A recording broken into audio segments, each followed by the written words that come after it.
রাখা যাইতেছে না। আর ওই পাশে মা কান্না করতেছে ভিতরে, ঘরের ভিতরে উঠে উঠে আমাদের ঘর। আর হচ্ছে এখানে তাদের লাশ এখানে দেখতে পাচ্ছেন আপনারা। দূর দূরান্ত থেকে অনেক মানুষ আসছে দেখতেছে।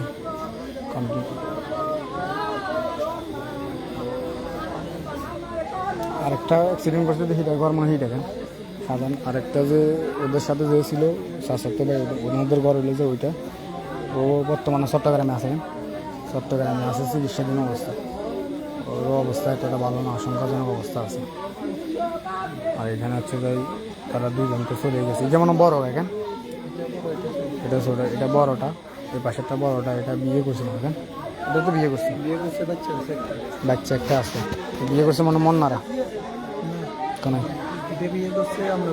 মহিষাইনি আমাকে মহিষাতে।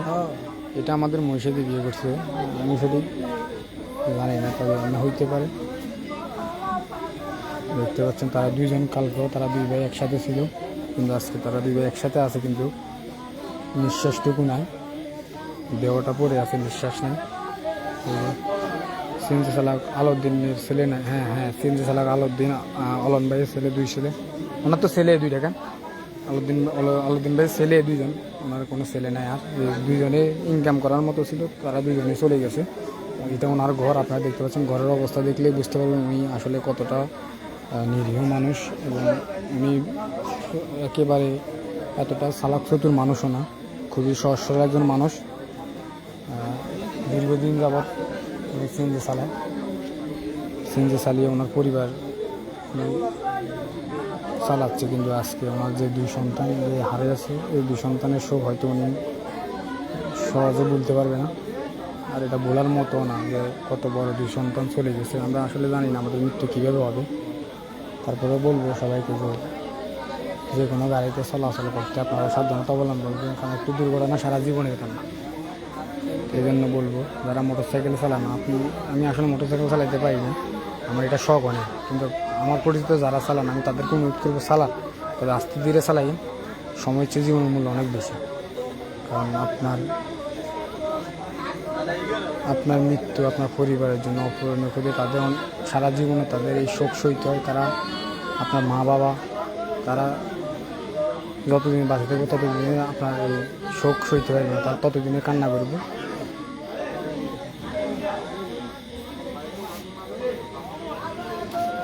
একটা দুর্ঘটনার কারণে আজকে তারা দুই ভাইয়ে চলে গেছে। তো এই জন্য সবাইকে বলুন মোটরসাইকেল চালাইলে একটু সাবধানতা অবলম্বন করে চালাবেন, আস্তে ধীরে দেখে শুনে চালাইবেন, কারণ আপনার মৃত্যু আরও কিছু যায় আসুক আর না আসে, আপনার পরিবারের জন্য অনেক বড় ক্ষতি। আপনার পরিবার, আপনার সন্তান, আপনার মা বাবা, তাদের কথা চিন্তা করে অন্তত পক্ষে রাস্তায় চলাফেরা করবেন, গাড়ি চালাবেন ওই হিসাবে আল্লাহর নাম নিয়ে, আল্লাহ রাসূলের নাম নিয়ে আস্তে ধীরে গাড়ি চালাবেন, যাতায়াত করবেন। কারণ মানুষের মৃত্যু হবে একদিন, আমরা সবাই জানি, কিন্তু মৃত্যু কীভাবে হবে, কোথায় হবে, এটা একমাত্র আল্লাহ জানে। তারপরেও সতর্কতা অবলম্বন করাই ভালো, এবং সময়ের মূল্য দিয়ে গাড়ি আস্তে ধীরে চালানোটাই অনেক ভালো। হয়তো তাদের মৃত্যু এভাবে ছিল বিদায় আজকে তারা দুনিয়া থেকে বিদায় নিছে। কালকে হয়তো এতক্ষণ পর্যন্ত তারা কালকে এতক্ষণে তারা মাটির নিচে থাকবে, মাটির ঘরে থাকবে, যেখানে আমরা সারা জীবন, যেখানে আমরা কিয়ামত পর্যন্ত থাকবো, সে জায়গায় তারা চলে যাবে কালকে। আজকে এতক্ষণ তারা এখানে আছে, কালকে এতক্ষণে তারা এই মাটির নিচে চলে যাবে। কিন্তু এর আগের দিনও, কালকেও তারা একসাথে ছিল, একসাথে খাইছিল পরিবার পরিজন। তার বাবার কথা অনুযায়ী বুঝে গেছে যে তারা কালকেও তার বাবার কাছে টাকা পয়সা চাইছে, কিন্তু আজকে তারা নাই। আপনি দেখছেন সিএনজি চালক অলন ভাই, তো সবাই চিনে আলাউদ্দিন অলন ভাই। উনি দীর্ঘ অনেক বছর যাবতীয়, প্রায় 2 যুগেরও বেশি সময় উনি সিএনজি চালায়। আমি বুঝবার পর থেকে ওনাকে দেখছি উনি ফেনী বক্সগঞ্জ গাজীরহাটের লাইনে উনি সিএনজি চালায়। ওনাকে দেখলে সবাই চিনবেন। ডুমুরুয়ার স্বর্ণকার বাড়ির যে আলাউদ্দিন অলন ভাই, ওনার 2 সন্তান, এটা ওনার ঘর। তারা মোটরসাইকেল দুর্ঘটনা আজকে ইন্তেকাল করছে। তো আমার পরিচিত শুভাকাঙ্ক্ষী যারা আছেন, আত্মীয় স্বজন এবং বন্ধুবান্ধব সহ দূর দূরান্তে যারা আছেন, সবাইকে অনুরোধ করবো মোটরসাইকেল আস্তে ধীরে চালাবেন, সময়ের মূল্য দিবেন, জীবনের গুরুত্ব দিয়ে গাড়ি চলাচল করবেন, রাস্তায় চলাফেরা করবেন। আপনার মা বাবা সন্তানের কথা চিন্তা করে রাস্তায় বের হবেন।